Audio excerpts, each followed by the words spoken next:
of the more apparent misinterpretations among casual historical circles is the attitudes that Greeks held a long-standing prejudice of ranged warfare, which would lead to ranged warfare associations with Oriental cultures as mercenaries, or if Greeks were ranged troops, would also be mercenaries. A prejudice wide enough and timely enough that whenever Greeks are ranged fighters, specifically archers, they are notable exceptions. In reality, reading Greek mythology communicates to us that the Greeks, going all the way back to the Bronze Age, viewed ranged warfare as the predominating form. I would be even as bold to say that the Proto-Greeks were masters of high-mobility ranged warfare, passed down to them from the context of their migratory predecessors, only that it evolved to the new geographic context of a rocky landscape and naval expeditions. Spears, most of the time, though not always, are described as being thrown. Taking, for instance, the single combat between Hector and Achilles. It's a fight that actually begins as an elongated pursuit, with Achilles being defined by the epithet swift or fleet of foot, that characterizes his speed and stamina, thus the high mobility, and then he mainly pelts his bronze spear, the ranged aspect of Proto-Greek warfare. Though, as I disclaimed, spears are mostly thrown, though not always. This fight ends with Achilles recovering the spear that he had thrown, and using it in melee to finish Hector off by thrusting into an exposed gap of his armor, the throat. Most notable examples of Greek arete, or the demonstration of excellence, come in the form of archery. Archers themselves are rarely ever defeated, and when they are, it is at the hands of another archer, such as the defeat of Paris by Philoctetes. Teucros, another famous archer of the Ahiawa, or the Achaeans, or the Achia, depending on which perspective you're talking about, has been described as using the shield and spear, but his excellence came in the form of his archery, taking down several Trojans in simultaneous fashion. Such a notable success that the Achaean monarch, Agamemnon, praises Teucros as the best of the Achaeans. The victory of the Achaeans over the Trojans is attributed to the Achaean use of the bow, with the aforementioned defeat of Paris by Philoctetes. Even Odysseus, who of course doesn't bring his bow into battle with him, electing to use shield and spear, but does borrow the bow and helm of another for a scouting mission, and his display of excellence comes in his legendary archery competition, to string the bow and shoot through the axe heads. A display of accuracy, decent arrow velocity, and perfect flight stabilization, the demonstration that the Greeks valued such quality shooting in their arete. After his demonstration, to which it's described that Odysseus took upon an advantageous position, where he next poured out all the arrows from his quiver to lay them at his feet, as opposed to knocking the arrows directly from the quiver. Perhaps then this was something that Achaean archers did for efficiency when they are in a more fixed position. So what's the purpose of all this? His display of excellence in archery is a display of his excellence as a warrior, which in Mycenaean society is directly tied to one's status as a noble warrior. The status of a warrior is the status of a ruler, and that the skill with the bow is a symbol of the most elite, the best of the Achaeans, as it was said. His archery skill then becomes a reminder to the suitors that they are not noble warriors like he is, and instead they are just a bunch of chumps. Then Odysseus, along with his son Telemachus, who acts as the spearman, kills the suitors in the classic and unbeatable combination of the spearman and the archer, with Odysseus being the more deadly of the combination. Range warfare obviously never worked by itself, and usually was in support of spearmen or close-quarters fighters. That, however, is the truth of all warfare, and the ancient Greek storytellers realized this. The Achaeans themselves understood this, and their later Greek descendants prudently understood this as well, and it all reflects in their mythology. Even mythology surrounding the gods, to a point where we can relate the passages of mythology to plausible theories of warfare and their tactical and strategic approach even. This understanding of Greek mythology rhymes with what is currently in academic circles called the heretical view of ancient Greek warfare, which casts doubt on the universality of the spearman phalanx, fighting in close order, and particularly in melee. Instead, it has been argued, and convincingly, should I say, that this was something that was developed later and more gradually, and that warfare that occurred in the Archaic period and further back emphasized skirmishing abilities, establishing a loose front, gaining advantage of terrain, and the front line is made up of a more mixed order of troops with varying abilities than just a body of spearmen. Let's take a step back. In the Titanomachy, Zeus, who places himself as the king of the gods, relatable to the actual Achaean Anax, or the High King of the Achaeans, wages war against his father Kronos and the other titans. One thing that gets overlooked is that Zeus, the Anax of the gods, is himself a ranged warrior. After freeing the Cyclopes, who forges for him thunderbolts, Zeus establishes himself atop Mount Olympus, settling into the highest peak in the land. This high ground, just like in real warfare, is an advantage of fantastic oversight, and the position can be easily defended. with less need to exert effort against attacks, to which the attackers are at a disadvantage. With Zeus's forces, there were 3 hekatonchires, named Cotus, Briareos, and Gies, named for having 100 hands. The description makes it plain to see how the 100 hands are clearly rock throwers, a basic form of peltis before javelins or slings were invented. The Titanomachy was won by Zeus, the new Skyfather, almost entirely by missile weapons. He himself throws lightning and thunder as though they were javelins, and the 100 hands hurl stones, all while placing themselves on the high ground. Subsequently, in the Gigantomachy, Zeus, wielding his lightning as javelins once more, defeats the dragon Typhoeus, but comes down from the Olympic high ground, making use of his mobility. The Theogony mentions how he flogs the dragon on all sides, which could resemble the high mobility of a light peltist, using their nimble speed and agility to maneuver around what would threaten them so closely. According to the textbook by Morfort et al., it's been suggested that the Titanomachy and Gigantomachy is metaphorical to the arrival of the Greek-speaking Indo-Europeans into the peninsula in the Bronze Age, conquering and subjugating the native Neolithic farmer societies, and later the Minoans. These Indo-Europeans brought with them their versions of Deus, the Skyfather, who would become Zeus, and it can be seen as a victory on his part by way of his worshippers. Along with them, they brought the domesticated horse, pastoral farm animals, the chariot, and their methods of warfare, which appears to have emphasized ranged abilities, and it makes sense too. The Proto-Indo-Europeans originated in the Eurasian steppe, and as we all know, the geography and pastoral economy, without getting into semantics, causes travel by horse and ranged weapons on these as a predominant form of warfare. So, Greek mythology valuing ranged warfare like it did is likely a representation of the value the Bronze Age Greeks placed on missile weapons, just as an evolution from the chariot-bound means of Indo-European steppe warfare to the more geographically defined evolution of Greek infantry fighting. Apollo and Artemis, the twin deities who would become sun god and moon goddess respectively, but importantly here, they are archer gods. The Homeric hymn to Apollo spends an awful lot of time praising Apollo as an archer, demonstrating it as an excellence, and not a derision like many people foolishly believe. Almost every time Apollo's name is uttered in this poem, it always involves the epithet far-shooter, specifically of the silver bow. How endearing. A similar description to a bow that is found in the Iliad, the bow of Pandarus, may provide an acceptable answer to this endearing term and what it means. These the worker in horn had wrought and fitted together, and smoothed all with care, and set thereon a tip of gold. Remembering they are descended from steppe pastoralists who supplemented with hunting as well, it's hard to say, but it's open to imagination the kind of animals they could have provided them with good horn material for bows, to which they brought into the Hellas. Similarly, like certain kinds of animal armor, making a bow from horn is gained from hunting, and thus becomes a warrior status symbol. According to Spiros Bakas, in his 2014 article on composite bows in the Greek Bronze Age, he notes that Pylos tablets written in Linear B that there are workers of horn, pronounced kareiwa, I think, which was supposed to be used in furniture, chariot wheels, and weapons, as well as a smith of bows, were called toxoworgos. Worker in horn and bowsmiths. 2 jobs found having related to the production of weapons and horn was an evidently available material. Though Bakas notes that there's no directly told evidence in these tablets that horn was used in bow making, but I think we can be reasonably confident in saying that horn was in fact used to make bows, especially in light of everything else that supports the idea. And given we know that there are weaponsmiths, say for example those who forge swords, in which their tasks were broken up by parts, like someone who specifically makes the blade, someone to make the handle, etc. Was it the Greek-speaking Proto-Indo-Europeans that introduced the composite bow to the Hellas?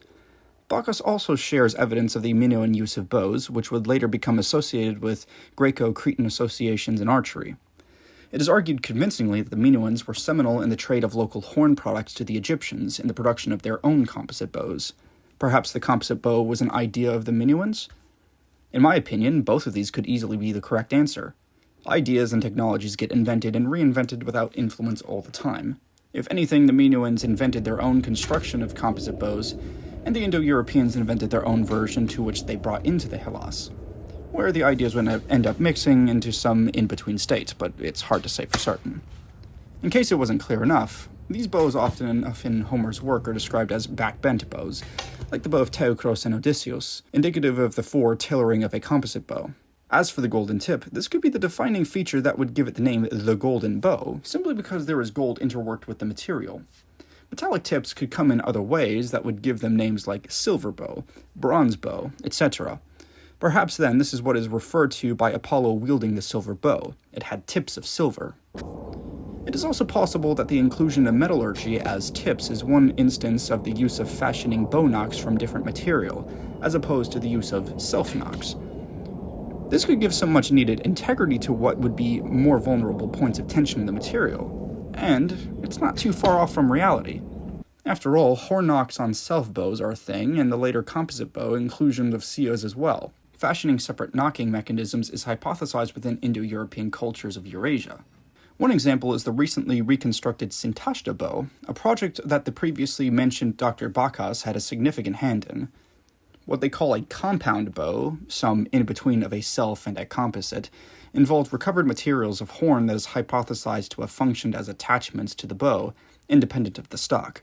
Was the gold or silver-tipped bow of the Achaeans a spiritual successor to this protruding nocking mechanism? Perhaps, though silver is a soft metal which can prove some issues of reliability. Perhaps then a nocking mechanism made of bronze or even horn could be considered a more practical make, while gold is something that communicates status more, in a similar manner to preferring the wearing of a boar's tusk helm to a bronze-plated helm.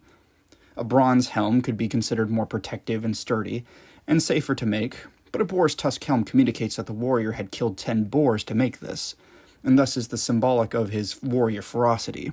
Perhaps then a horn bow also communicates similar ideas.